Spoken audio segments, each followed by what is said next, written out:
naval guns. War is a Marine dive bomber. War is a Marine raider. Ask the Marine about war. He'll tell you it means attack. Attack by the paramarine. Effective, deadly. Attack by tank. Swift, decisive.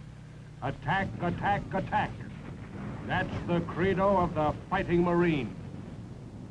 But today, war is a complicated business. It takes more than a paramarine, a raider, a tank, a mortar squad to win a battle. It takes more than planes, more than sharpshooters, more than spirit and guts. Somewhere between the battlefront and the home front, a tremendous machine of administration is in operation 24 hours a day.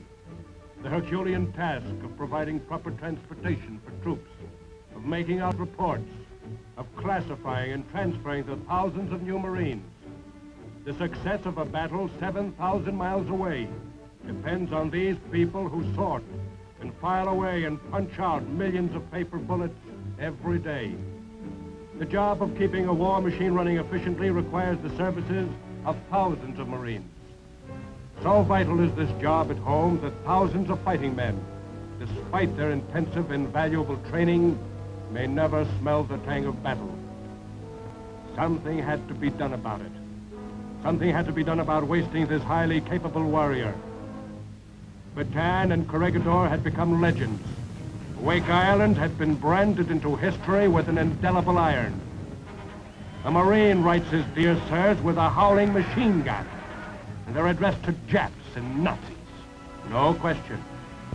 Something had to be done about it.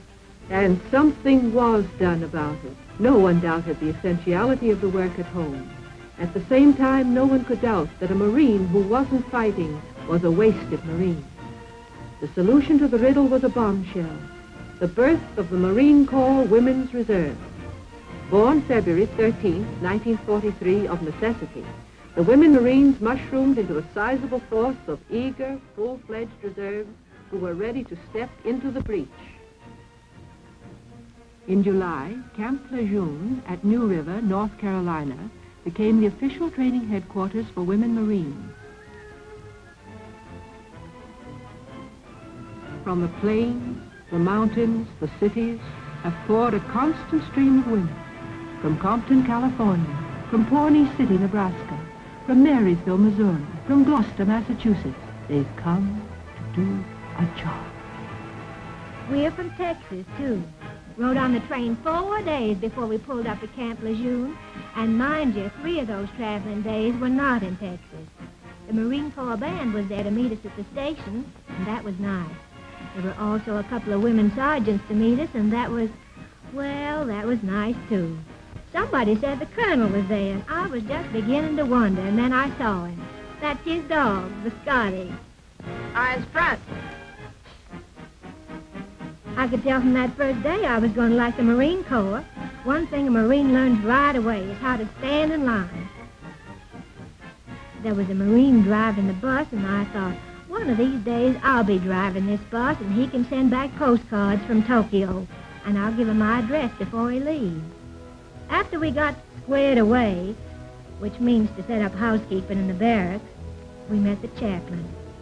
You know, some of us had never been away from home before, and, well, just knowing there was someone you could have a man-to-man talk with, no matter what your religion was, well, it felt like home, that's all. Some people think a woman consists of a pair of silk stockings and a smile, but not the Marine Corps. They look through you with one of those x-rays, and they want to know if you're all there. Everybody knows the thing a Marine likes to do best, next to fighting, is eating, and that means have you got good teeth. They don't exactly care about the color of your eyes. They want to know, can you see with them? When I left home, Mom said to look up a doctor if I felt even the least little bit sick. Well, Mom can stop worrying. Here, the doctor looks you up. By the time you're fingerprinted, and you've looked at the birdie, well, you don't have to show it to anybody. At last, after you've begun to think that time will never really come, it's there. The uniform. Oh, golly, I never thought I'd want to wear the same thing as any other girl, but, well, I almost bawled when I put on my first suit of GI.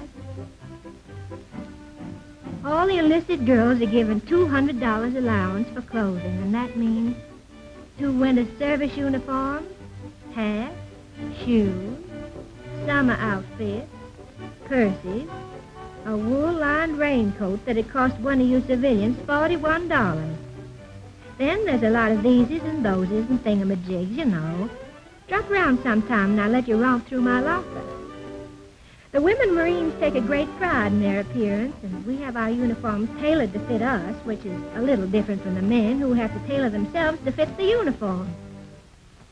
Some girls never had any special training, but the Marine Corps has a way of finding out what you can do best. And that's where 2 years of high school or business school come in handy. They want to know not only how much you know and how fast you can think of it, but also how fast you can learn it.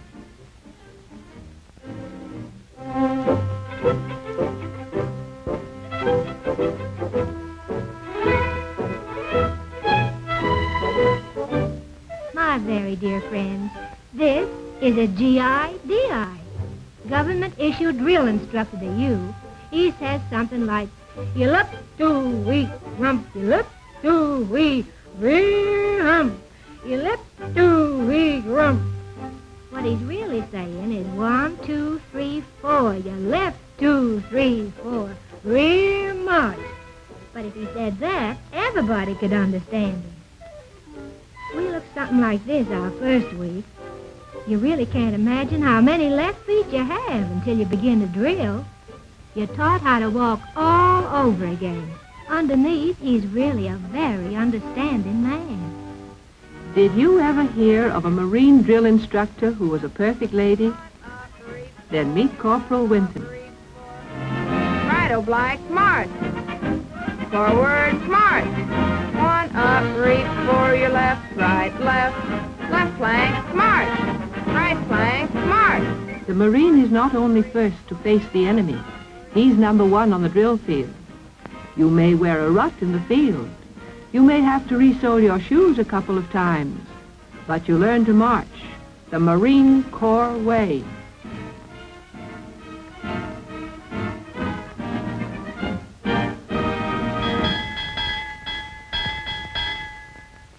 However, it's not all thunder and double time in boot camp.